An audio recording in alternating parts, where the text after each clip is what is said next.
तो चलिए, बहुत सारे लोग मुझे नहीं जानते होंगे तो परिचय से स्टार्ट करती हूँ। नमस्ते, मैं मधुसूदी फॉरबिस नजरिया बिहार से बिलोंग करती हूँ।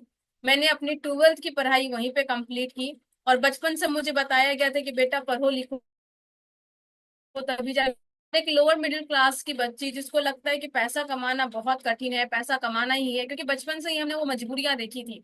मेरे मदर फादर दोनों ही किराना का दुकान चलाते थे, और उस किराने की दुकान में सुबह 5 बजे दुकान खुलती थी। और वो 5 बजे दुकान इसलिए खुलती थी क्योंकि बगल में एक चाय की दुकान थी, और वहां पे 5 बजे या 4:30 बजे चाय पत्ती देना होता था।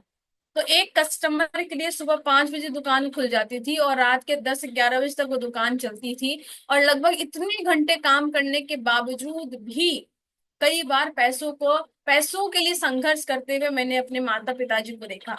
और जब वो संघर्ष करते हुए मैं देखी, तभी मेरे माइंड में एक क्लियरिटी आ गई थी कि बेटा पैसा कमाना है। पैसा कमाने के लिए जो करना पड़े, थोड़ा सा मेहनत करना पड़े, जो करना पड़े, पैसा कमाना बहुत इंपॉर्टेंट है। और माइंड में ये चीजें चली गई। अब पूछा गया पैसा कैसे आएंगे, तो ये चीज समझ में आ गया कि किराना दुकान से अच्छे पैसे नहीं आते, तो कोई ना कोई दूसरा काम करना पड़ेगा। क्या काम करना पड़ेगा, तो बिहार में तो थोड़ा सा, बिहार में क्या पूरे हिंदुस्तान में बोला जाता है कि बेटा पढ़ो लिखो नौकरी करो। तो नौकरी के लिए पढ़ना पड़ेगा, तो पढ़ने पे फोकस किया। अभी गुंजन सर बोल रहे थे ना, जिस चीज पे आप फोकस करते हैं वो चीजें होने लगती है। तो मैंने फोकस किया। तो 10th में टॉप 3 में से एक थी। 12th में पूरे स्टेट में टॉप 1% में थी। उसके बाद कुछ एग्जाम्स मैंने दिए। एग्जाम्स देने के बाद में जो अच्छा कॉलेज मिला वहां पे गई पढ़ाई के लिए। वहां पे रैंक अच्छी थी, स्कॉलरशिप मिल गई। 12th के बाद से ही पढ़ाई का खर्चा गवर्नमेंट देने लगी। उसके बाद ग्रेजुएशन किया, पोस्ट ग्रेजुएशन किया, अभी मैं पीएचडी कर रही हूँ। और जिस टाइम पे ग्रेजुएशन के टाइम में थी, उसी टाइम पे मुझे ये चीज खनक रही थी कि यार पैसा कमाने के लिए इतना पढ़ना लिखना पड़ेगा, इतना वेट करना पड़ेगा, फैमिली को सपोर्ट कब करेंगे। मैं ग्रेजुएशन करूंगी, पोस्ट ग्रेजुएशन करूंगी, उसके बाद पता नहीं जॉब मिलेगा कि नहीं मिलेगा, पीएचडी करूंगी, फिर जाके थोड़ा फैमिली को सपोर्ट कर पाऊंगी। तो मेरे पास में उतना समय था नहीं। मेरे को जल्दी पैसे कमाने थे, मेरे को जल्दी कुछ ना कुछ करना था। तो मैंने पहले तो ट्यूशन पढ़ाए थे, पर ट्यूशन से कितने पैसे आते हैं हम सभी को पता है। तो मैंने छोटे छोटे ट्यूशन तो पढ़ाए थे, लेकिन मेरे दिमाग में था कि मेरे को इनकम चाहिए, इनकम को चाहिए। और कहते हैं ना, जिस चीज की खोज करते हैं तो कहीं ना कहीं से आपको मिलता है। पूरी कायनात उससे मिलाने की कोशिश करती है। लेकिन बात यह है कि रास्ते अवसर सबके पास में जाते हैं, लेकिन वो अपॉर्चुनिटी को समझ नहीं पाते हैं।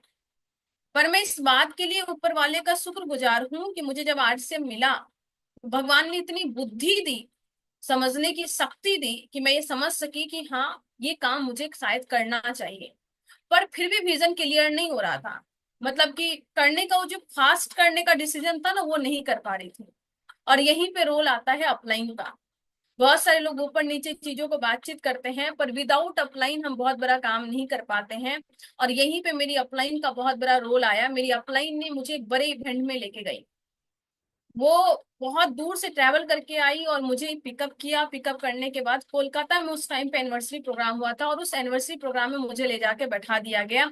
मैं नीचे बैठी थी, और नीचे बैठ के मैं लोगों का सेलिब्रेशन देख रही थी। और जैसे ही रॉयल्टी का सेलिब्रेशन हुआ, मेरे दिल में कुछ कुछ होने लगा। मेरे को लगा कि यार, मैं नीचे बैठने के लिए तो नहीं बनी हूँ। क्योंकि मधु वो लड़की थी जो लड़की अपनी 10th में हो, 9th में हो, 11th में हो, 12th में हो, बचपन से जिस भी स्कूल में रही, उस स्कूल में हमेशा स्टेज पे रही।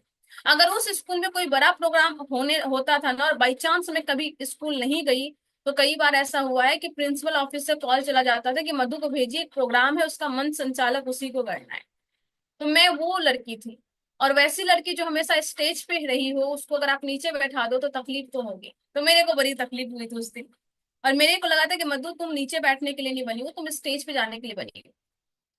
और उसी दिन वहीं पे बैठे बैठे मैंने ये फैसला किया था कि मुझे आरसीएम का रॉयल्टी अचीवर बनना है।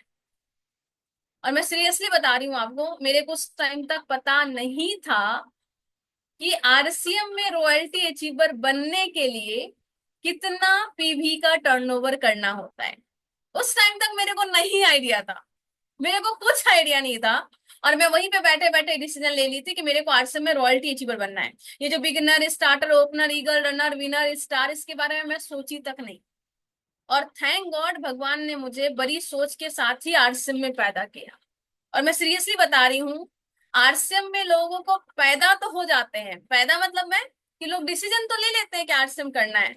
पर कई बार लोग छोटी सोच के साथ में आरसीएम करने के डिसीजन लेते हैं, और वो छोटी सोच से आरसीएम में लंबे टाइम तक टिके रहना थोड़ा सा मुश्किल हो जाता है।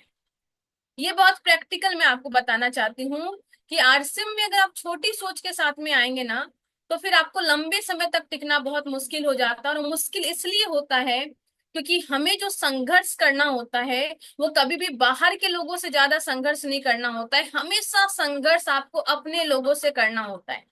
और कहते हैं ना कि बाहर का युद्ध तो आप जीत लोगे, पर घर का जो युद्ध है वो सबसे ज्यादा आपको तोड़ता है। जब आपके घर में आपके मदर फादर, आपके पति, आपकी पत्नी, आपके भाई, आपके बहन और वो दोस्त जो बोलते थे कि तुम्हारे लिए हम जान दे देंगे, और वो जब आधार कार्ड नहीं निकालते हैं ना, उस टाइम पे जो दिल टूटता है, उस दिल को कभी जोड़ नहीं पाते हैं लोग और आरसीएम छोड़ के चले जाते हैं। और थैंक गॉड मैं छोटी सोच के साथ में नहीं आई थी, तो दिल टूटा भी तो जोड़ना आसान था, क्योंकि दिल तोड़ने वाले लोगों की सोच छोटी थी, मेरी सोच बड़ी हो चुकी थी आरसीएम में। दिल तोड़ने वालों का विजन कमजोर था, मेरा विजन बड़ा हो चुका था। और मेरे को समझ में आ गया था कि मेरे को बड़ा काम करना है तो टोटल रिस्पॉन्सिबिलिटी मेरी है। मैंने जब हॉल में बैठ के रॉयल्टी अचीवर बनने का डिसीजन लिया था, तब मैंने थोड़ी ना सोचा था कि मेरा दोस्त सपोर्ट करेगा तो हम बनेंगे। मैं तो बनी सोची थी कि मैं रॉयल्टी अचीवर बनूंगी। वो कंडीशन तो मैंने डाला ही नहीं था कि मेरा दोस्त सपोर्ट करेगा तब बनूंगी, ये सपोर्ट करेगा तब बनूंगा, ये सपोर्ट कर। मैंने जब गोल टारगेट सेट करते टाइम जब मैंने उसके बारे में नहीं सोचा, तो टारगेट पूरा करते टाइम मैं उसके बारे में क्यों सोचूंगी? ये सबसे बड़ा सवाल है जो हम सभी को सोचना चाहिए। टारगेट लेने टाइम जो सोच के किया ना, उसी को कंप्लीट करना है, सिंपल सी बात है। तो उसके बाद में बहुत सारे ऊपर नीचे चीजें हुई। और मैं आपको बताना चाहती हूँ ये ऊपर नीचे इसीलिए हो रहा है क्योंकि भगवान आपको मजबूत बनाना चाह रहा है। आज इतने अप्स डाउन्स मैंने देखे, ऊपर नीचे देखे, अरे हजारों रिजेक्शन मैंने बर्दाश्त किए हैं, तभी आज जाके हजारों की भीड़ में लोग मधु को खोजते हैं कि मधु के साथ सेल्फी लेना है। अगर हजारों रिजेक्शन नहीं झेला होता तो हजारों के बीच में मुझे कोई नहीं खोजता। और मैं सीरियसली बता रही हूँ, मेरी पिन लेवल उस लायक नहीं है जिस लायक लोग मुझे इज्जत देते हैं। मेरी पिन लेवल उस लायक नहीं है जिस लायक लोग मुझे प्यार करते हैं। लेकिन चूंकि मेरा संघर्ष ऐसा रहा है, इसीलिए लोग मुझे प्रेम करते हैं। क्योंकि लोग आपसे प्रेम नहीं करते, आपके पीछे की कहानी से प्यार करते हैं। और कहानी जिसकी जितनी जबरदस्त होगी उसकी सफलता उतनी जबरदस्त होगी। इसलिए कभी भी आपकी जिंदगी में संघर्ष आए तो आप ताली बजाओ खुद के लिए, क्योंकि आपका संघर्ष हो रहा है, यानी कि जितनी बड़ी संघर्ष होगी उतनी बड़ी सफलता होगी। ये अंडरस्टैंडिंग, ये समझदारी करना बहुत इंपॉर्टेंट है। ये बहुत इंपॉर्टेंट है कि हम अपनी सफलता की कहानी ऐसे बनाए कि लोग तालियां बजाते रहे। अरे किरदार ऐसे ही बनाओ कि आपकी किरदार खत्म होने के बाद भी तालियां रुकनी नहीं चाहिए। और वो संघर्ष से ही होगा। देखिए कोई भी आदमी ऐसी कहानी देखना पसंद नहीं करता जहां पे कोई विलन ना हो, जहां पे मारपीट ना हो, जहां पे एक दो आदमी ना मरे, है कि नहीं? कोई भी ऐसी फिल्म देखना पसंद करोगे? फिल्म तो वही अच्छी होती है जहां पे हीरो दो बार मर के जिंदा हो जाता है, राइट? और यहाँ पे हम एक दिन भी नहीं मरना चाहते, और हम सोचते हैं कि हमारे लिए ताली बजती रहे, तो नहीं होने वाला। तो मैं बस ये बोलना चाहती हूँ कि मधु ने टारगेट लिया था, बड़ा टारगेट लिया था। मधु ने टारगेट ही यही लिया था कि मधु को रॉयल्टी अचीवर बनना था, बनना है। और उस टाइम पे टारगेट लिया था जिस टाइम पे मधु को पता नहीं था कि रॉयल्टी के लिए कितना संघर्ष करना पड़ेगा, कितना टर्नओवर करना पड़ेगा। और उस बड़े प्रोग्राम से आने के बाद में रात भर नहीं सोई थी। अगर कोई बड़े प्रोग्राम से आने के बाद में आप सो जा रहे हो, मतलब उस प्रोग्राम का कोई असर ही आप पे नहीं हुआ, वो डोज काम ही नहीं किया आप पे। आपके सॉफ्टवेयर में कोई ना कोई दिक्कत है, उसको चेक कराने की जरूरत है। मतलब ऐसा कैसे हो सकता है कि आप एक बहुत बड़े फंक्शन में गए, इतने लोगों का सेलिब्रेशन देखे, इतना एक्साइटमेंट था, इतनी एनर्जी थी, इतना कुछ था, और उसके बाद में आप आके सो गए। आपने कोई प्लानिंग नहीं की, कोई बातचीत नहीं की, अपलाइन से काउंसलिंग नहीं की, कोई टारगेट नहीं लिया। इसका मतलब क्या है? इसका मतलब यह है कि आप पे उस प्रोग्राम का कोई डोज का इफेक्ट ही नहीं पड़ा। भगवान की शुक्र ही, भगवान की दया थी, मेरे पे हर इवेंट का असर पड़ता है। आज भी आज भी आरसीएम में अच्छी इनकम होने के बावजूद भी, इमरोल लेवल पे होने के बावजूद भी, आज भी कोई बड़ा प्रोग्राम होता है उसके बाद वाली रात को मुझे नींद नहीं आती। ये उज्जवल पाटनी सर का प्रोग्राम हो, उसके बाद मेरे को नींद नहीं आई, मेरे दिमाग में अलग अलग चीजें चल रही थी। मैं रात को 2 बजे अपनी टीम के एक व्यक्ति को मैसेज की हूँ कि आज के प्रोग्राम में क्या क्या मैं सीखी हूँ। मैंने अपने ग्रुप में कई बार 12-1 बजे रात को मैसेज किया, जबकि मैं दिन भर जगी हुई थी, दिन भर प्रोग्राम में दोनों सेशन में थी, 2 रात से नहीं जगी थी क्योंकि फ्लाइट रात को थी, स्टिल नींद नहीं आई। मतलब कि डोज मेरे पे ठीक ठाक काम कर रहा है बड़े प्रोग्राम का। अगर आज भी काम कर रहा है तो आप लोगों को भी काम करना चाहिए, राइट? तो उस तरीके से करना ही चाहिए।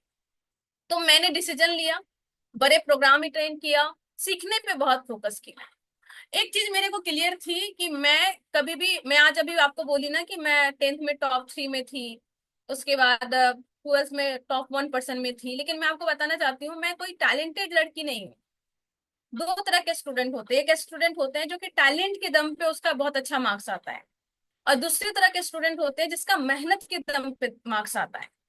तो मैं वो सेकंड टाइप की कैटेगरी वाली लड़की हूँ। मेरे में टैलेंट ज्यादा नहीं था, पर मेरे को मेहनत करना आता था। एक बार एक कहानी सुनाती हूँ आपको। मैथ्स के एक मेरे टीचर थे, अमरेश देव नाम था उनका। और एक बार उन्होंने टेस्ट लिया था, और नॉर्मली कभी कभी ऐसा होता था कि मार्क्स मेरा ठीक ठाक रहता था। मेरे फेवरेट टीचर में से एक थे वो। उन्होंने एक चैप्टर का मार्क्स लिया, टेस्ट लिए थे क्लास में, और क्लास में ज्यादा बच्चे नहीं थे। और उस टेस्ट में मेरा जो नंबर था एक लड़के से कम आ गया था। और सर ने आंखों ही आंखों में मुझे ताना मार दिया था। सर कुछ बोले नहीं, पर जब उसका कॉपी चेक कर रहे थे तो उसकी कॉपी में कुछ अलग चीज लिखे, वो एक अच्छा भारी भरकम एक्सलेंट टाइप का लिखे। और मेरा सेकंड पोजीशन होने के बाद भी, मुझे अच्छा मार्क्स आने के बावजूद भी, मुझे मेरे कॉपी में अच्छे से नहीं लिखे थे। तो उन्होंने आंखों ही आंखों में मेरे को ताना मार दिया और मेरे को बता दिया कि तुम अच्छा नहीं करते हो। और मेरे को दिल पे बात लग गई, मैं बोली कि यार ऐसे कैसे। उसके बाद मैं आई, और उसी दिन सर ने अनाउंस किया कि दूसरा टेस्ट होगा। और वो टेस्ट पता है किस चैप्टर का रखा? उस चैप्टर का जिस चैप्टर में मैं कमजोर थी। क्योंकि टीचर को पता होता है कि आपका कहाँ पे क्या ऊपर नीचे चल रहा है। जैसे आपकी अपलाइन को सब पता होता है, आपकी अपलाइन को पता होता है कि इसका सेलिंग कमजोर है कि प्रोस्पेक्टिंग कमजोर है कि फॉलोअप कमजोर है, क्या कमजोर है, आपकी अपलाइन को सब पता होता है। उसी तरीके से मेरे उस टीचर को पता था कि मेरा कौन सा चैप्टर कमजोर है। उन्होंने उसी चैप्टर का टेस्ट लिखा, और उसके बाद में अनाउंसमेंट कर दिया कि इस चैप्टर में जो अच्छा करेगा उसको ऐसे ऐसे करेगा। और एक टेस्ट में तो बेइज्जती हो ही गई थी। और मैं वैसी लड़की हूं ना जो बेइज्जती का बदला लेती है। तो मेरे दिमाग में चल रहा था कि यार बेइज्जती दोबारा नहीं होनी चाहिए, क्योंकि वो आंखों ही आंखों मेरी बेइज्जती कर चुके थे। उसके बाद गई मैं मेहनत करना स्टार्ट की, चैप्टर पे चैप्टर, चैप्टर पे चैप्टर करती गई। रात भर प्रैक्टिस करती थी, एक क्वेश्चन को 4 बार प्रैक्टिस करती थी, मन हो नहीं हो करती रहती थी। प्रैक्टिस प्रैक्टिस, एक बुक खत्म किया, दूसरा बुक खत्म किया, तीसरा बुक खत्म किया। सबसे हार्डेस्ट, सबसे वो चीज जो मुझे नहीं आती थी उसका टेस्ट हुआ, और 100 में 100 नंबर लेके मैं आई। उस टाइम पे मेरे दिमाग में आ गया था कि मेहनत करने से सब कुछ संभव है। और उसी टाइम से मैंने उस चीज पे ही फोकस किया कि मैं जब भी मैं मेहनत करूंगी तो चमत्कार होंगे। लोग पता है चमत्कार आसपास अगल बगल ढूंढते हैं, चमत्कार आसपास नहीं है भैया, लोग दीदी लोग, चमत्कार आपके अंदर मेहनत में है, आपकी फोकस में है, और आप कर सकते हो। दिक्कत क्या है पता है? हम काम कम करते हैं और ज्यादा उम्मीद करते हैं, जबकि आपको ज्यादा काम करना है, उम्मीद कम करना है। लेकिन हम हमेशा उल्टा करते हैं। और भगवान की दया थी या कुछ भी बोले, मेरा परवरिश ऐसा हुआ या मुझे ऐसा गाइडेंस मिला कि मैंने मेहनत ज्यादा की, उम्मीद हमेशा कम की। क्योंकि स्टोरी कॉलेज टाइम की चल रही है, स्कूल टाइम की चल रही है, तो एक और स्टोरी मैं आपको शेयर करना चाहती हूँ। मैं कॉलेज में जैसे ही आई थी, फर्स्ट ईयर में थी, और फर्स्ट ईयर में जो होता है वो फ्रेशर पार्टी हम लोगों का होता है। उस फ्रेशर पार्टी से पहले कुछ कंपटीशन होता है, उस कंपटीशन में देखा जाता है किसको मिस फ्रेशर बनाना है, किसको मिस्टर फ्रेशर बनाना है, किसको क्या बनाना है, इस तरीके से। तो पहला सेशन हुआ था जिसमें फिजिकल एक्टिविटी भी थी। तो उस सेशन में मैंने पार्ट किया, और मैं खेलने कूदने में ठीक ठाक थी, एथलीट थी मैं उस टाइम पे। तो मैंने उसमें पार्ट किया, और उस वाले पार्ट में फिजिकल एक्टिविटी में मैं ठीक ठाक परफॉर्म की थी। ठीक ठाक था क्योंकि दौड़ना आता था, हाइट ठीक ठाक थी, सब कुछ मैं अच्छा परफॉर्म कर दी थी। और उसके बाद का जो प्रोग्राम था, किसी में डांस था, किसी में गाने थे, किसी में कुछ थे, तो उसमें मैं किसी में पार्ट ही नहीं ली, क्योंकि मुझे आता नहीं था कुछ भी। मेरे को एक ही चीज आता था, कूदना फांदना वो वाला करके बाकी सब छोड़ दी मैं। उसके बाद फ्रेशर का दिन आया, तो फ्रेशर पार्टी में हम लोग गए। वहां पे मैं सबसे साइड में बैठी हूँ, क्योंकि मुझे पता था मेरे को तो कुछ मिलना ही नहीं है, मैंने तो किसी में पार्ट लिया ही नहीं। उसके बाद उसमें एक अवार्ड होता है, दैट इज मिस चैंपियन। और मिस चैंपियन में ऊपर से स्टेज से नाम आया कि मिस मधु आप यहाँ पे आ जाइए। और मैं वहां पे बैठ के इस आसपास देख रही हूँ कि अपने बैच में और कौन है मधु। मुझे पता नहीं था कि वो मुझे बुला रहे हैं। मैंने परफॉर्म किया, मेहनत किया, काम किया, पर उम्मीद नहीं की थी। तो जब वो ट्रॉफी मिला, मेरे को अच्छा लगा। लेकिन पता है, मैं आपको बताना चाहती हूँ गुंजन सर, हमारे आरसे में टोटली उल्टा है। हमारे आरसे में पता है क्या, लोग 2 प्लान दिखाएंगे और 5 ज्वाइनिंग की उम्मीद करेंगे, उसके बाद रोना धोते रहेंगे कि यार कुछ आता नहीं है, ज्वाइनिंग नहीं होता है। हमारे यहाँ पे लोग गोल्ड में ये उम्मीद करने लगते हैं कि मुझे स्टेज पे 15 मिनट भाषण देने के लिए क्यों नहीं मिला। बिगनर ये उम्मीद करने लगते हैं कि मेरे को स्टेज पे 1 माला क्यों मिला, मेरे को तो 2 माला मिलना चाहिए था। और इसी सब कारण में, इसी सब चक्कर में लोग इतने फंसे हुए हैं कि वो बड़ी प्लानिंग नहीं कर पाते हैं। क्योंकि हम बाहर में 12-12 घंटे मेहनत करते हैं और उसके बाद भी कुछ नहीं भी मिलता है। उस छोटे से एडजस्टमेंट वाली लाइफ में, कंप्रोमाइज वाली लाइफ में हम जीने के लिए मजबूर हैं। बट आर्ट्स में कई गुना ज्यादा मिलता है, पर हम उससे कई गुना ज्यादा खोजते हैं। बिगिनर की पिन में 4 माला खोजते हैं, 2 प्लान दिखा के 5 ज्वाइनिंग की कभी उम्मीद करने लगते हैं। 4-5 महीने काम करते हैं, उसके बाद भी सोचते हैं कि 4-5 महीने तो काम कर लिया, अब मेरा डाउनलाइन क्यों नहीं काम कर रहा है। रॉयल्टी के बाद सोचते हैं कि यार मेरा डाउनलाइन अब काम करे, मैं फ्री हो जाऊं, महाराजा बन जाऊं। ये सब जो छोटी मोटी चैलेंजेज है ना, इसके कारण से ही लोग यहाँ पे नाकामयाब होते हैं या लटके रहते हैं। लटके रहने का मतलब क्या है कि हम जिस पोजीशन तक हैं। तो ये सब ये बताना चाहती हूँ, मैं अपनी ज्यादा तारीफ नहीं कर रही हूँ, मैं बस इतना कह रही हूँ कि मैं हमेशा ज्यादा मेहनत करके भी कम उम्मीद करती थी, और जब वो मिलता था तो ज्यादा खुशी मिलता है। लेकिन हम लोग कम मेहनत करके ज्यादा उम्मीद करते हैं, और तब जाके अगर वो नहीं मिलता है, क्योंकि हम डिजर्व नहीं करते हैं, तो हमें दुख होता है, और दुख होता है तो फिर हमें लगता है कि यार से हम काम नहीं कर पाए। तो आप मेहनत पे फोकस कीजिए, सीखने पे फोकस कीजिए। मैंने हमेशा सीखने पे फोकस किया। जिस टाइम पे मेरी इनकम 20,000 रुपये महीने की थी, उस टाइम पे मैं 36-36 हजार रुपये का कोर्स खरीद लेती थी, ताकि मैं सीख पाऊं कि कैसे बिजनेस को करते हैं, कैसे पर्सनालिटी डेवलप करते हैं, कैसे लीडरशिप रोल निभाते हैं, कैसे टीम में ग्रोथ लाते हैं, कैसे टाइम मैनेज करते हैं। और हमारे यहाँ पे जिसकी इनकम 20,000 रुपया है, अगर उनको बोल दिया जाए कि भैया लीडरशिप एलडीपी प्रोग्राम है और 500 का टिकट है, उस 500 की टिकट देने में लोगों को 500 बार यहाँ पे दिल में धक धक धक धक धक धक होने लगता है। क्योंकि सीखने पे फोकस ही नहीं है, क्योंकि सीखने का माइंडसेट ही नहीं है। और इसी कारण से हम ग्रोथ में नहीं है। क्योंकि ये पूरा का पूरा जो अभियान है, पहले हम लोग बिजनेस बोलते थे, ये पूरा का पूरा अभियान लीडरशिप रोल का है।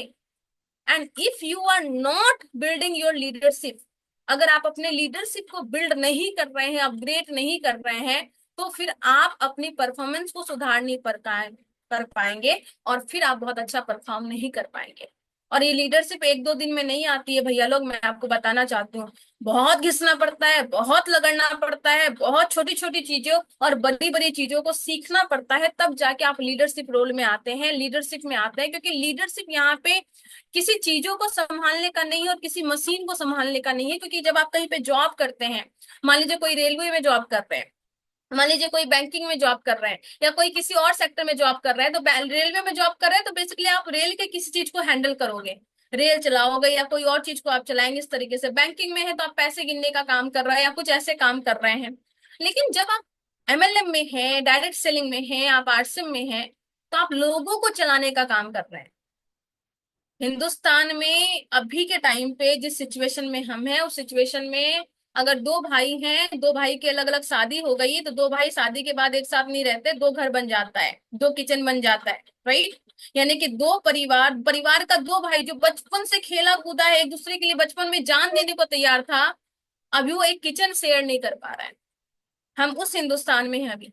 और उस हिंदुस्तान में जहां 2 लोग, अपने परिवार के लोग साथ नहीं रह पा रहे, वहां पे आप 100 लोगों की टीम एक साथ हैंडल कर रहे हैं। और उसमें भी 100 लोग अलग अलग फैमिली की, अलग अलग प्रोफेशन के, अलग अलग एज ग्रुप के, कोई शहर से, कोई गांव से है, किसी को इंग्लिश समझ में आता है, किसी को हिंदी समझ में आता है, किसी को भोजपुरी समझ में आता है, किसी को गुजराती समझ में आता है, किसी को मराठी समझ में आता है, किसी की परवरिश अलग जगह से भी, सब कुछ अलग है। और भैया आपको उस 100 लोगों को एक साथ बटोर के एक साथ लेके चलना है, तो जरा सोचिए कितनी मेहनत करनी पड़ती होगी, कितना माथा पच्ची होता होगा, कितना ज्यादा टफ काम है। पर इस टफ काम को भी मुस्कुराते हुए आप तभी कर पाएंगे जब आपके अंदर वो लीडरशिप का गुण आएगा। और वो सीखने के लिए क्या आपको मेहनत नहीं करनी पड़ेगी? क्या वो सीखना नहीं पड़ेगा? क्या उसके लिए काम नहीं करना पड़ेगा? क्या उसका प्रैक्टिस नहीं करना पड़ेगा? और हमें जब आप अपलाइन होते हो ना, तो आप अपलाइन होते हो तो कहते हैं यहाँ पे अपलाइन और डाउनलाइन का जो रिश्ता होता है माँ और बेटे का समान होता है। और हमारे यहाँ हमेशा एक स्टोरी चली है, वो स्टोरी होती है कि बेटा कपूत सुना है, पूत कपूत सुने हैं, पर माता सुनी ना कुमाता। ये वाला लाइन इंडिया में फेमस है। मतलब कि डाउनलाइन गलती कर दे तो चलेगा, पर अपलाइन गलती नहीं कर सकते। तो आप उस रोल में हो कि आप अपलाइन हो, तो आपको बड़े सोच समझ के सबको हैंडल करना है।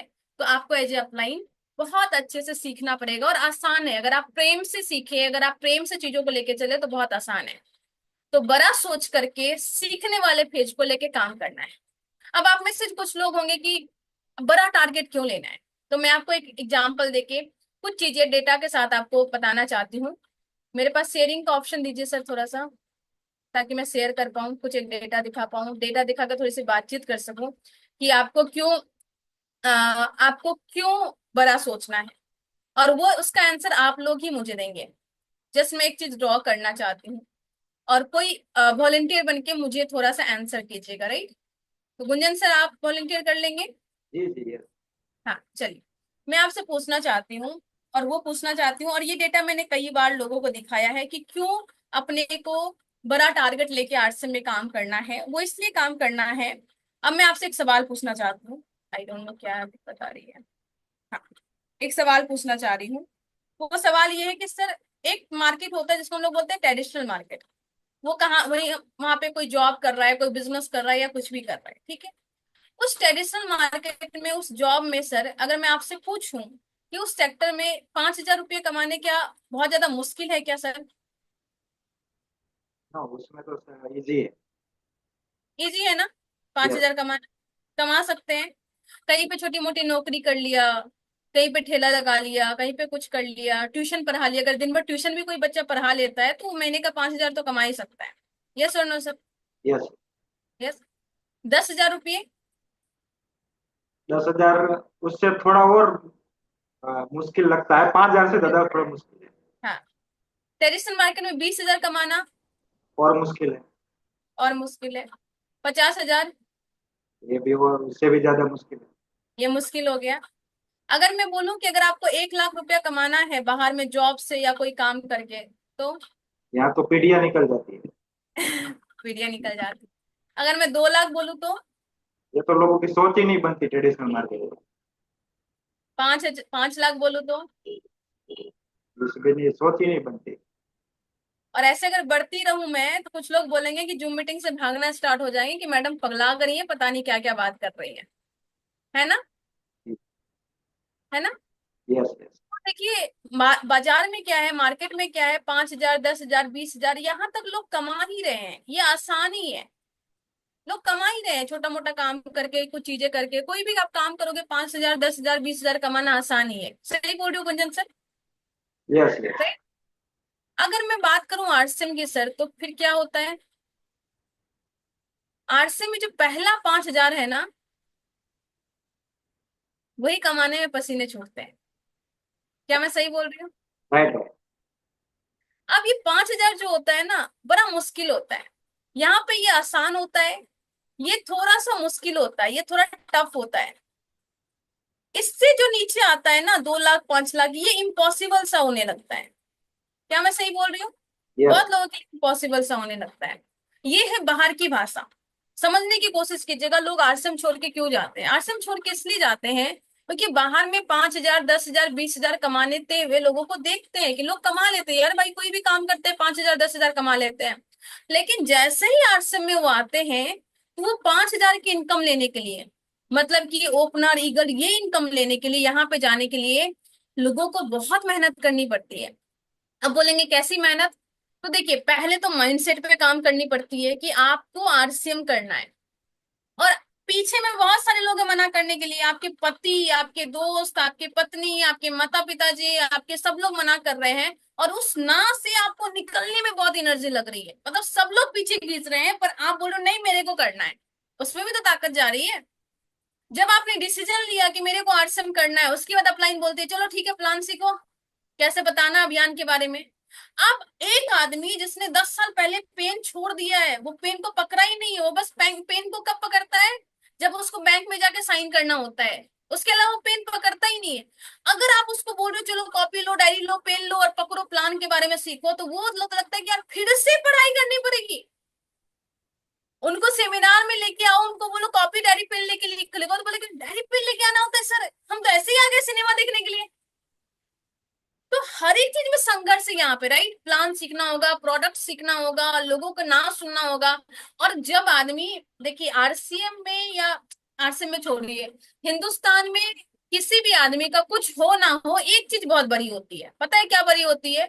ये उसकी नाक बहुत बड़ी है। मतलब जेब में पैसे नहीं है, लेकिन किसी ने अगर, दो लोगों ने मना कर दिया हम नहीं करेंगे आरसीएम, आज तो मेरी नाक कट गई। और मेरे को ना, आई एम सॉरी, लेकिन मैं चूंकि आरसीएम थोड़ी कम उम्र में आई थी, तो जब कोई ये बोलता था ना कि मेरी नाक कट गई, तो मेरी नजर उसके नाक पे जाती थी सीधे। और मैं उसके नाक को घूरती रहती थी, क्या नाक कट गई मतलब।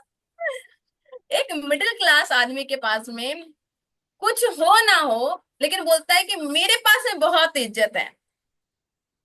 मतलब उनको लगता है कि अंबानी, अडानी, टाटा, इन सभी से बड़ी इज्जत उनकी ही है।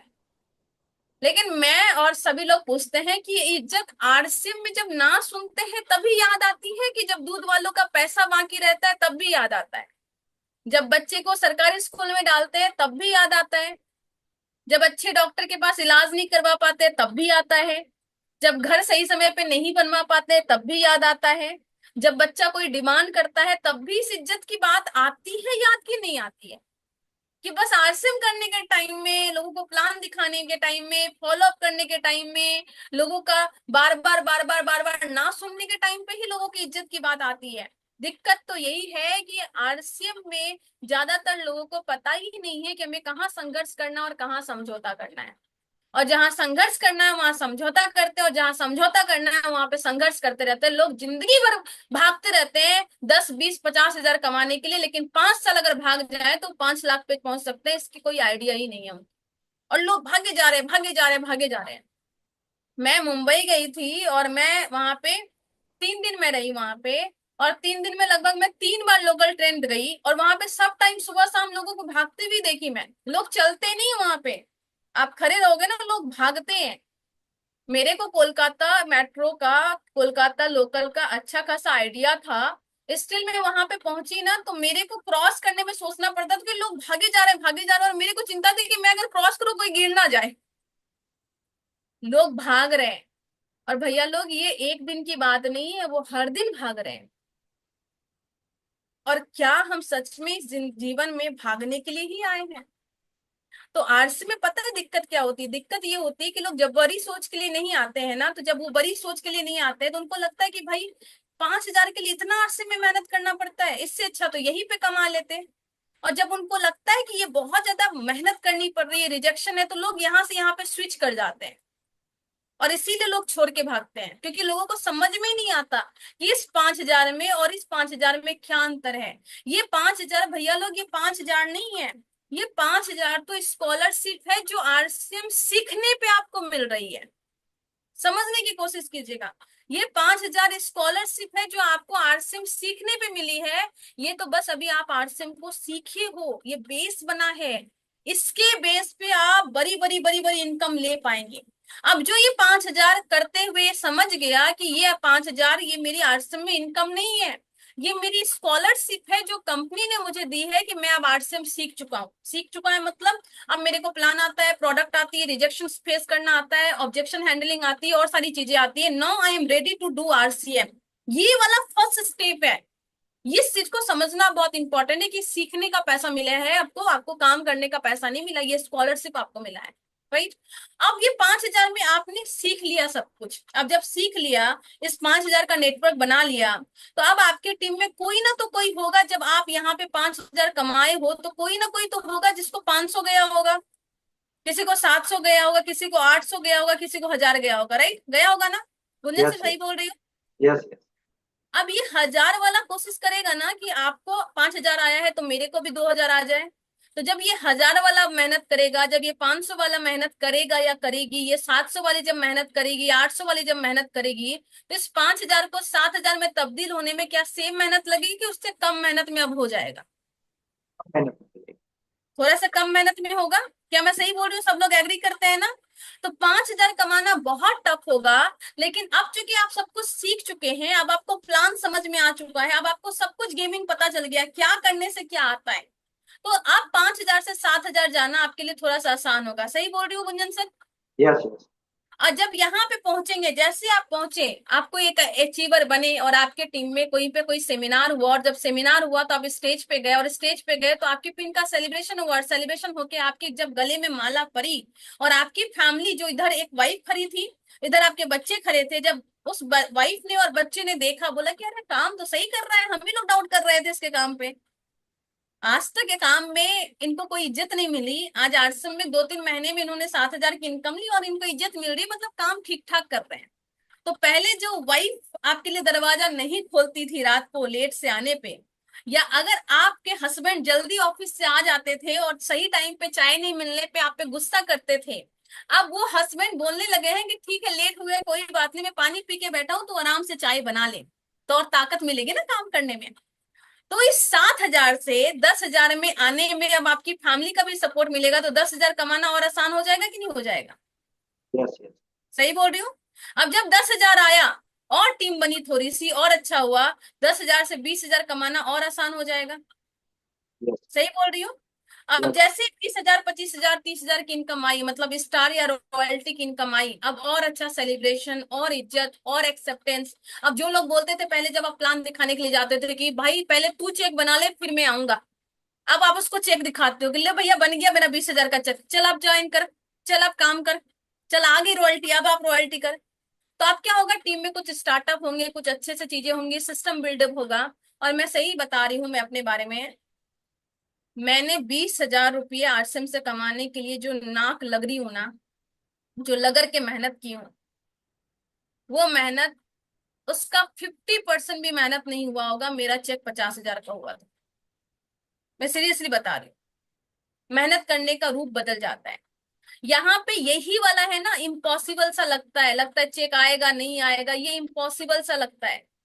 यहां तक आते आते आते आपको लगता है कि चलो अच्छा हो गया, फिर इस 20,000 से 50,000 करना थोड़ा और आसान हो जाता है।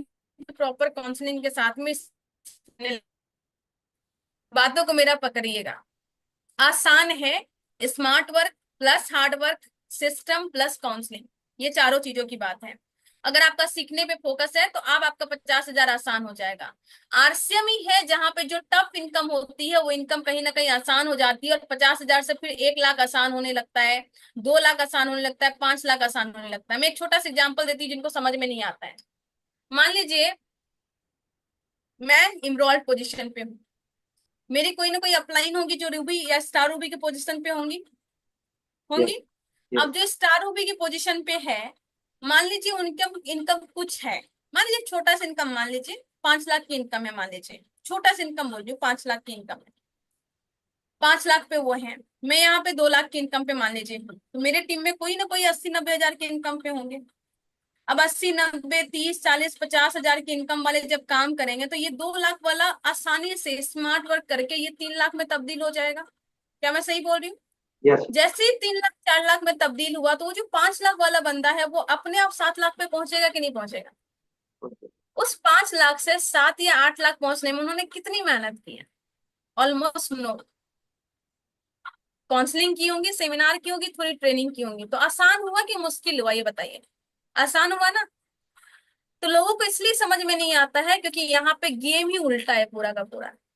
लोगों को जो इम्पॉसिबल सा दिखता है ये वाला पार्ट, यहाँ पे ये वाला चीज थोड़ा आसान होता है भैया लोग।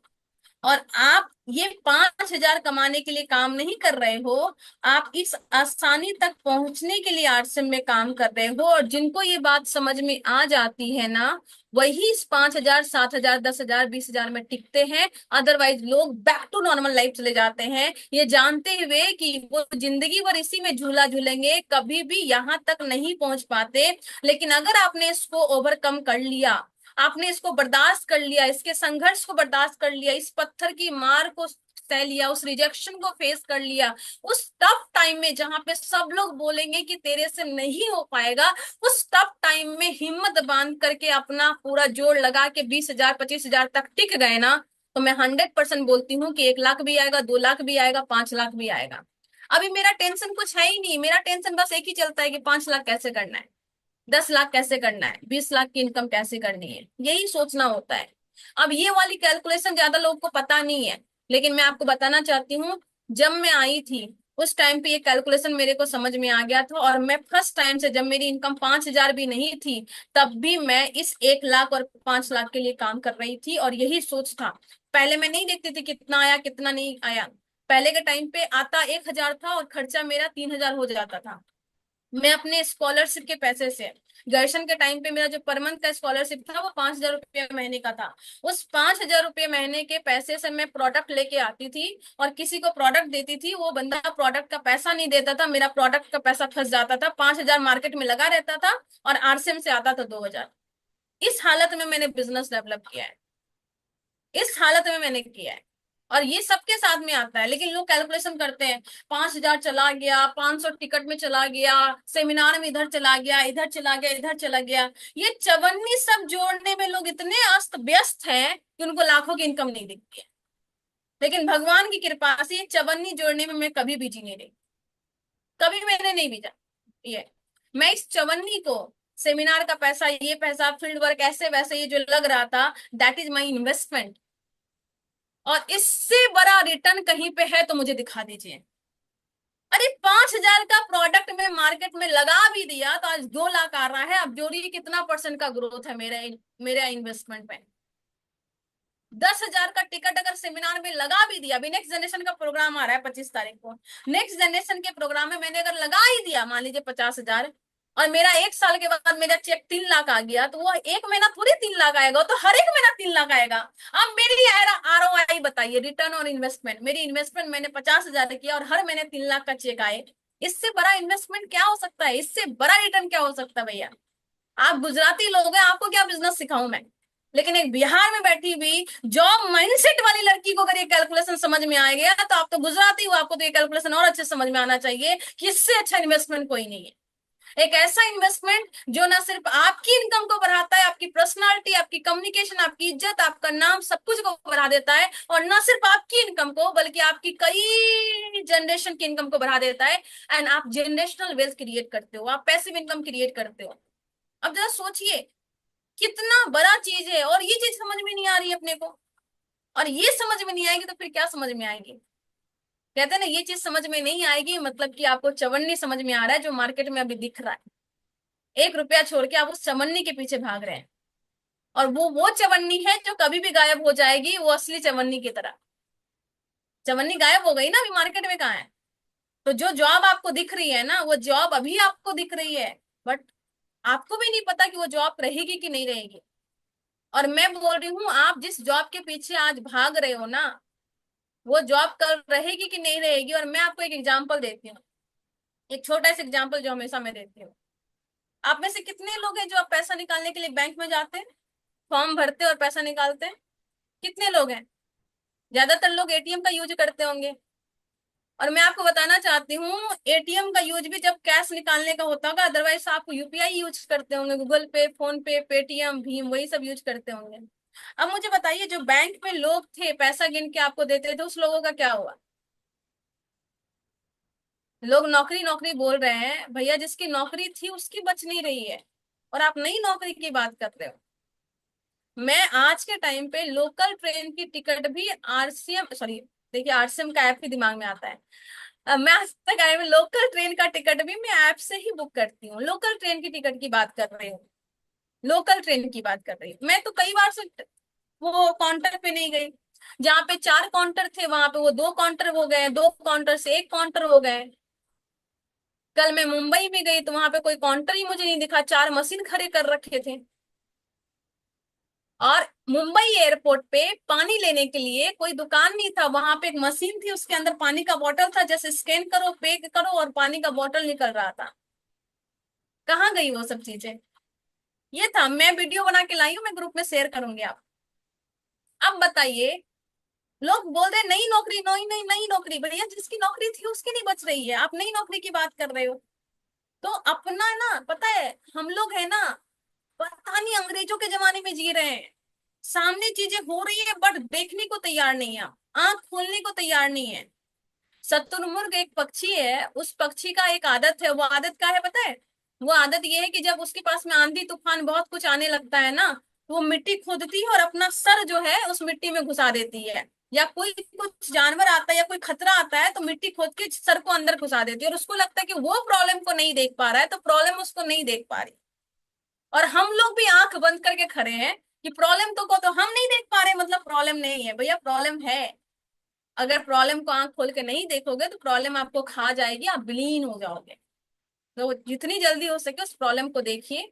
नौकरी पे खतरा आ रहा है, बहुत सारे बिजनेस पे खतरा आ रहा है, मैं डरा नहीं रही हूँ, मैं जस्ट ये बोल रही हूँ कि भैया डरो मत, सॉल्यूशन ढूंढो। डरो मत, जिस चीज में पोटेंशियल उस पे आप काम करो। आज के टाइम पे आप नेक्स्ट जनरेशन प्रोग्राम में आइए, एमबीबीएस डॉक्टर विजय विजय सिंह राठौर, वो आ गए हैं आरसीएम में फुल टाइम। अंजलि कोठारी जी 1 लाख की जॉब छोड़ के आ गई है आरसीएम में। विशाल वत्स अमेजन जैसी कंपनी में, टॉप कंपनी में काम करने वाले, वो फुल टाइम आरसीएम में आ गए। प्रियांशु वर्मा एक बहुत अच्छी कंपनी में जॉब छोड़ के फुल टाइम आरसीएम में आ गए। हमारे बहुत सारे एग्जाम्पल हैं, और बहुत सारे एग्जाम्पल हैं। आमिर सोहेल सर दुबई में जॉब करे तो वो छोड़ के आ गए। अब ये जो यंग पीढ़ी है, इससे ज्यादा डेटा आपको थोड़ी पता है, मुझे बताइए।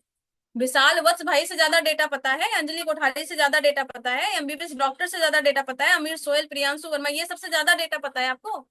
उनको तो ज्यादा डेटा पता है ना। वो लोग इतनी बड़ी बड़ी बड़ी बड़ी जॉब छोड़ के आ जा रहे हैं, और आप सोच रहे हो आरसीएम करूं नहीं करूं। कहाँ फंसे हुए हो आप, और किसकी सुन रहे हो आप? और मैं बात कर रही हूँ अंजलि कोठारी मैम की या विशाल वत्स सर की, तो मैं आपको बताना चाहती हूँ कि ये दोनों तो नहीं भी करते तो चलता ना, उनका तो जनरेशनल वेल्थ क्रिएट था, उनको क्या जरूरत थी। वो नहीं करेंगे तो थोड़ी उनका डायमंड का पिन छोटा हो जाएगा, वो तो बढ़ेगा ही। पर वो लोग आरसीएम में आ रहे हैं, मतलब कुछ ना कुछ बात है। और ये सब देखने के बाद भी अगर आपका विजन क्लियर नहीं हो रहा है, तो आई एम सॉरी टू से, पर सॉफ्टवेयर में गलती है, आपको अच्छे डॉक्टर से दिखाने की जरूरत है। आई एम सॉरी, गुजरात में कोई ना कोई अच्छा डॉक्टर होगा, आप दिखाइए उनसे। कि जिन लोगों के पास में सब कुछ है, अरे मधु कर रही है क्योंकि मधु के पास कुछ भी बैकअप सपोर्ट नहीं था, पर विशाल वत्सर के पास में वत्सर का साम्राज्य है, और अंजलि कोठारी मैम के पास में मुकेश कोठारी सर का साम्राज्य है। अगर वो लोग कर रहे हैं मतलब आरसीएम में दम है। समझिए बात को। और ये चीज होने के बाद भी आपको समझ में नहीं आ रहा है, तो सॉफ्टवेयर में गलत कुछ ना कुछ दिक्कत है। उस सॉफ्टवेयर को ठीक कीजिए आप, और पूरा फोकस कीजिए। और जहां थोड़ा थोड़ा इन्वेस्टमेंट की जरूरत पड़ती है, इन्वेस्टमेंट मतलब कि देखिए ये आपका रनिंग एक्सपेंसेस है। एक आदमी 100 करोड़ की फैक्ट्री लगाता है, तब भी घर से जाने के लिए तो लगता है ना पैसा, भैया उड़ के थोड़ी जाता है, कार या बाइक से जाता है, तो वो पेट्रोल खर्च तो हो रहा है ना। 100 करोड़ लगाने के बाद भी रनिंग एक्सपेंस लोग करता है, तब जाके प्रॉफिट होगा कि नहीं होगा पता नहीं। बट आप यहाँ पे छोटा मोटा रनिंग एक्सपेंस तो कर ही सकते हो। अभी 25 मई को प्रोग्राम है, ज्यादातर लोग सोचेंगे जाएंगे आएंगे 2,000 रुपया खर्चा हो जाएगा। वो जो 2,000 आपके माइंड में चल रहा है ना, वो जो 5,000 आपके माइंड में चल रहा है, वही खर्चा आपका 50,000 का इनकम नहीं आने दे रहा है। वही खर्चा आपका 5 लाख का इनकम नहीं आने दे रहा है। मतलब चवन्नी सोच सोचने में आप इतने ज्यादा बिजी हो कि आप 1 रुपया कमाने की आपको फुर्सत नहीं है। यही दिक्कत है। मैंने कभी उसको नहीं सोचा। मैं कोई भी बड़ा प्रोग्राम है वहां पे मैं मिलती हूँ, तो आपको मिलना चाहिए, और कई बार मैं रिक्स लेके मिलती हूँ। मंडे था, कल मंडे था, कल मैं मुंबई में थी, और मैं बड़े रिक्स लेके अपने ऑफिस में छुट्टी लिए बिना मैं वहां पे थी, रिक्स लेके मैं थी। मैं रिक्स लेके काम कर रही हूँ, और आप बिना रिक्स लेके घर में नींद ले रहे हो। आप सोने में मशगूल हो इसलिए नहीं आ रहे। देखिए आजकल मैं थोड़ा कड़वा बोलने लगी हूँ, नाम मेरा बस मधु रह गया, बाकी मैं बातें कर भी करती हूँ आजकल। लेकिन आप लोग मत कीजिए ऐसा, रिक्स मत लीजिए। गुजराती लोग हैं, गुजराती लोगों को बिजनेस सिखाने की जरूरत नहीं है। आप लोग थोड़ा सा फोकस कीजिए, बड़ा काम कीजिए। और लास्ट में एक ही चीज मैं बोलना चाहती हूँ, वत्स सर की एक कैसेट है, जो कैसेट है योर 10%।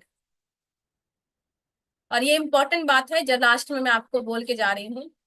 कई बार हम लोग चीजों को इग्नोर कर देते हैं, पर योर 10% में एक लाइन है, वो लाइन ये है कि आप में से ज्यादातर लोगों को ऐसा लगता होगा कि मेरा बिजनेस मेरी वजह से चल रहा है, लेकिन मैं आपको बताना चाहती हूँ उसमें सतीश पंडित जी एक बात बोलते हैं, मैं अगर गलत नाम ली तो मैं आपको सॉरी बोलती हूँ। सतीश पंडित जी की कैसेट है योर 10%, जिसमें वो सतीश पंडित सर ये बात बोलते हैं कि आपका बिजनेस में योगदान आपका बस 10% है, आपकी अपलाइन का 90% है। आप इस मीटिंग में आके बैठे हो, बस जूम में ऐसे क्लिक किया आ गए, पर इस जूम मीटिंग को करवाने में आपकी अपलाइन को कितना मेहनत लगी है इसका आइडिया आपको नहीं है।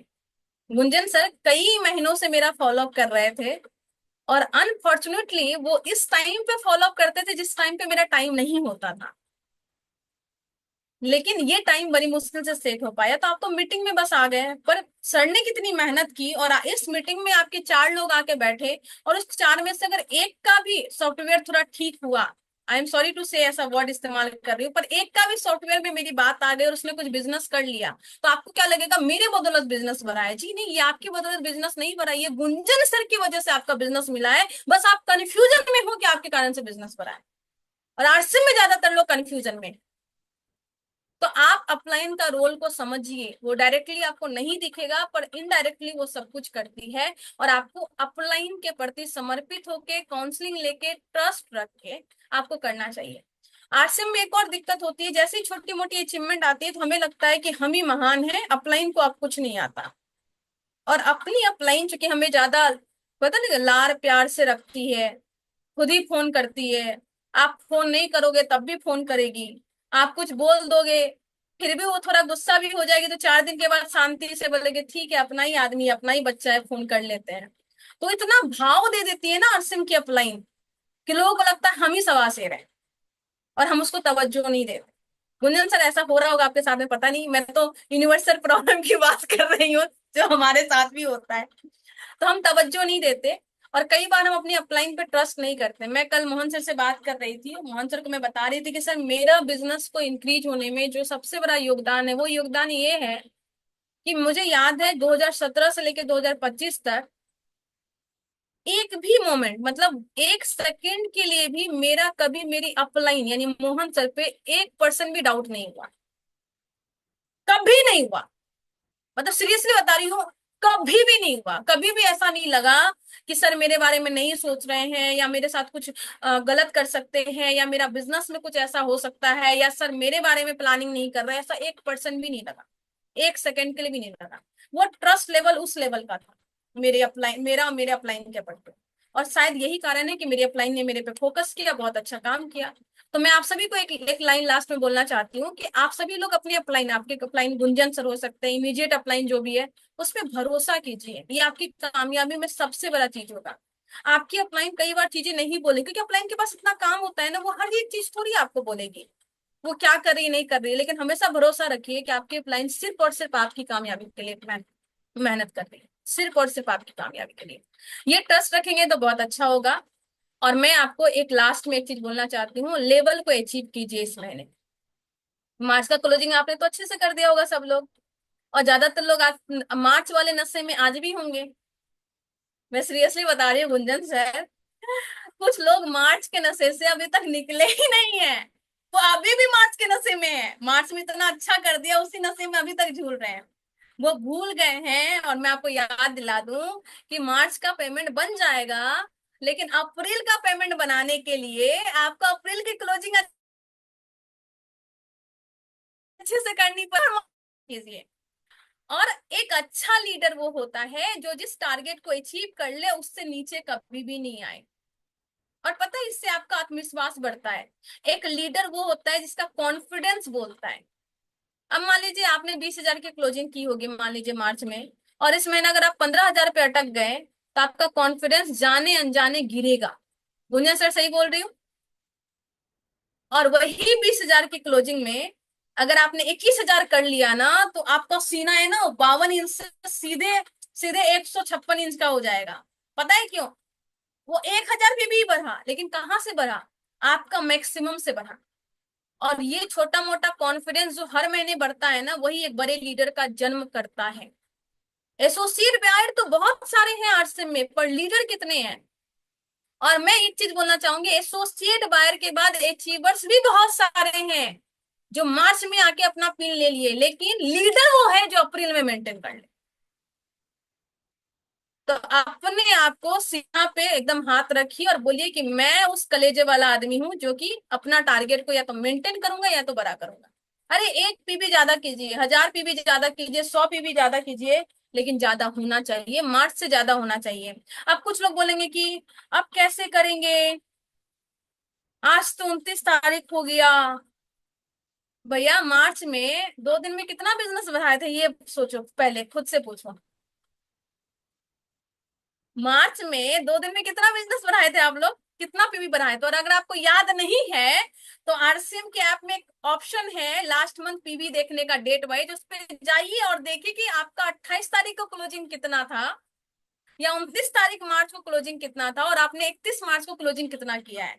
आपकी औकात वो वाली है भैया लोग, और वो वाली औकात में फिर से आ जाइए और क्लोजिंग कीजिए, और सीना ठोक करके क्लोजिंग कीजिए, और बताइए अपने अपलाइन को कि सर मार्च में मेरा इतना क्लोजिंग था और मैं इस महीने में इतना क्लोजिंग कर रहा हूं। और मैंने तो डिक्लेयर किया अप्रैल में जो जो लोग करेंगे ना, मैं उसी को सच्चा लीडर मानूंगी। जो अप्रैल में मेंटेन कर लेना वो सच्चा लीडर है। टीसी सर भी तो यही बात कर रहे हैं, हम सब तो टीसी सर के चेले ही हैं, तो कीजिए। और मैं सीरियसली बता रही हूँ, आज रात सोइएगा मत। अब आप बोलेंगे बाप रे, कैसे कैसे बोल रही है, आज रात सोइएगा मत। ठीक है, सो लीजिएगा, 1-2 काम करके सोइएगा। लास्ट में फ्रेमवर्क देके जा रही हूँ, क्योंकि विदाउट फ्रेमवर्क का कुछ नहीं होता। डायरी लीजिएगा, पेन लीजिएगा, 28 मार्च को जो आपकी क्लोजिंग हुई या 29 मार्च की जो क्लोजिंग हुई वो लिखिएगा, 31 मार्च को जो क्लोजिंग हुई वो लिखिएगा, और आप देखिएगा आपने कितना बड़ा ग्रोथ किया था। पिछले महीने के बिजनेस को लिखिएगा, और आप सेम लिखिएगा। अगर आपका 13,000 पीवी का क्लोजिंग हुआ, या 19,000 पीवी का हुआ, 27,000 पीवी, जितना हुआ लिख लीजिएगा। अभी जितना भी हुआ आपका, मान लीजिए किसी का 32,000 पीवी था, अभी हुआ है 15,000, कितने का शॉर्टेज है? 17,000 का। लिख लीजिए 17,000 का शॉर्टेज। अपने टीम का पूरा ग्रुप का चार्ट देखिए, कहाँ कहाँ से कितना आ सकता है। उस 17,000 का प्लानिंग करके कि कल कैसे कैसे 17,000 पीवी बढ़ाना है, वो प्लानिंग करके ही सोइएगा, वरना मत सोइएगा। अब वो प्लानिंग आप में ताकत है, 1 घंटे में कर लीजिए, तो 1 घंटे के बाद सो जाइएगा, 2 घंटे में होगा तो 2 घंटे के बाद सो जाइएगा, और 4 घंटे में भी ना हो तो 4 घंटे में करके सोचिएगा, सोइएगा। लेकिन सोइएगा तब जब वो प्लानिंग पेपर पे आ जाए, तब।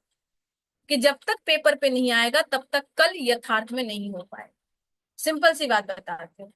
मेरी एक कामयाबी का सबसे बड़ा राज ये भी है कि मैं पेपर वर्क बहुत करती हूँ। मेरे पास में लैपटॉप है, मेरे पास में 2 फोन है, बट स्टिल मैं लैपटॉप पे ज्यादा काम वो कैलकुलेशन वाला नहीं करके, जो बड़ी कैलकुलेशन होती है वो लैपटॉप पे, लेकिन ज्यादातर मैं पेन कॉपी पे करती हूँ। पेन कॉपी पकड़िए, टारगेट को हिट कीजिए, बहुत अच्छे से हो पाएगा। बड़ा सपना देखिए, 1 लाख कमाने का सोचिए, एक्शन प्लान तैयार कीजिए, अपलाइन से काउंसलिंग कीजिए, अपलाइन पे ट्रस्ट रखिए। खुद पे विश्वास डगमगा जाए तो चलेगा, अपलाइन से भरोसा डगमगाना नहीं चाहिए। मैं गलत एग्जाम्पल दे रही हूँ पर फिर भी दे रही हूँ। एक लड़का लड़की जब प्रेम में होते हैं, लड़का अगर पूछ ले लड़की से, तुमको मेरे पे कितना भरोसा है, तो लड़की क्या बोलती है? मेरे को खुद पे जितना है उससे कई गुना ज्यादा तेरे पे भरोसा है। ऐसे ही बोलते हैं ना, मेरे को मेरे से ज्यादा तेरे पे भरोसा है।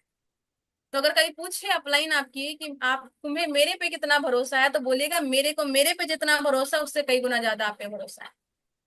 और सिर्फ बोलने के लिए मत बोलिएगा, सच में यकीन कीजिएगा। और जो जो लोग इसमें यकीन करते हैं अपने अपलाइन पे, उसके साथ में चमत्कार ही होता है। तो अपलाइन पे भरोसा रखिए, बड़ा काम कीजिए। थैंक यू सो मच, बातों ही बातों में पता ही नहीं चला कि समय खत्म हो गया।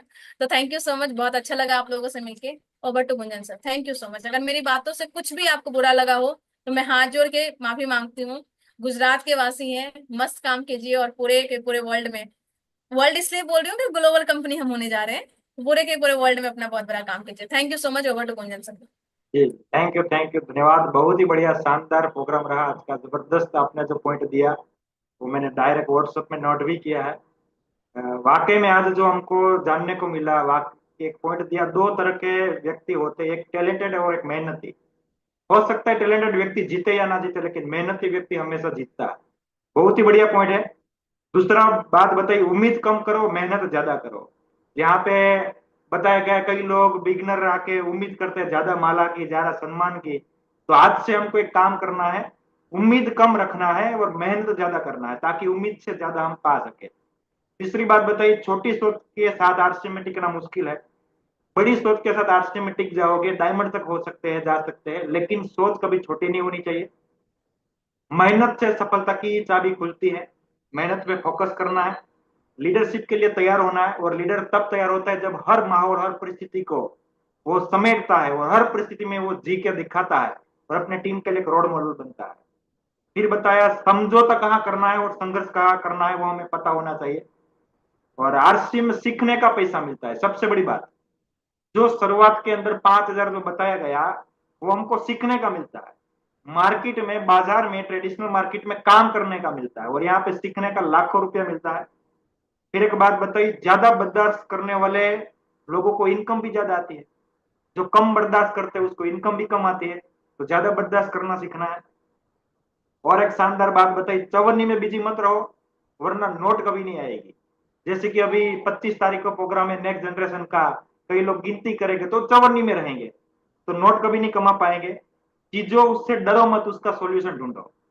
ना हम क्या करते, चीजों से डरते हैं। और आज बढ़िया पॉइंट मिल गया, सोल्यूशन ढूंढने पे काम करना है। लास्ट में एक बढ़िया एग्जांपल, बड़ा हमको पॉइंट दिया गया, प्लानिंग पेपर पे होना चाहिए तभी पूरा होता है। कई लोगों का प्लानिंग दिमाग में होता है। आज मैं मेरी बात करूं ना सर, मेरा जो लेवल बदल रहा है ना, मुझे पता नहीं चलता। बस पेपर कॉपी पे लिखता हूँ, यहाँ से इतना आएगा, इतना यहाँ से आएगा, इतना यहाँ से आएगा, फिर लास्ट में लिखता हूँ ये 100% फाइनल है, और वाकई में हो जाता है। और ये आरसी में क्या देता है ना, हम सोच भी नहीं सकते। आज मैं मेरी बात में कई लोगों को दिखाता हूँ, हर महीने 80-90 हजार का मेरा खर्चा है। खर्चे की बात करो, 80-90 हजार का। कई लोग पूछते हैं सर कितना, मैं वाकई में बोलता हूँ कहाँ से आ रहा है, कितना आ रहा है, कैसे आ रहा है, मुझे नहीं पता। आरसी में एक चमत्कार तरीके से इनकम देता है। तो आज बहुत बहुत बधाई, बहुत बहुत धन्यवाद करते हैं मधु जी का, जो आज वो बिहार में है, हम गुजरात में हैं। और इससे बढ़िया धंधा, इससे बड़ा अभियान क्या हो सकता है। हम अपने घरों में सुन रहे हैं, क्या हम डायमंड घिसने के लिए जाते, क्या यहाँ से हो सकता है क्या? कोई नौकरी करने के लिए जाते घर पे हो सकता है क्या? 10 बज रहे रात का। और हम हमारे गुजरातियों का तो शुरुआती 9-10 बजे शुरू होता है, रात को 12-1 बजे तक चलेगा। बढ़िया बात बताई। और एक लास्ट में बात बताई, जब तक प्लानिंग खत्म ना हो तब तक सोना नहीं है। चाहे 1 घंटे में पूरा हो जाए, 2 घंटे में हो जाए, 3 घंटे में हो जाए, जब तक प्लानिंग पूरा ना हो ना तब तक सोना नहीं है। और आज ये जो भी हमको पॉइंट दिया गया, क्योंकि मैं लर्निंग मोड पे रहता हूँ और मुझे पता है जो जितना सीखूंगा उतना ज्यादा पैसा आता है। तो आज मुझे इतना चीज सीखने को मिली है, मेरे लिए एमराल्ड का ताला खुला है, एमराल्ड का रास्ता खुला है। क्योंकि हर एक प्रोग्राम हर एक चोट मारती है और चोट से बड़ी लीडरशिप आती है।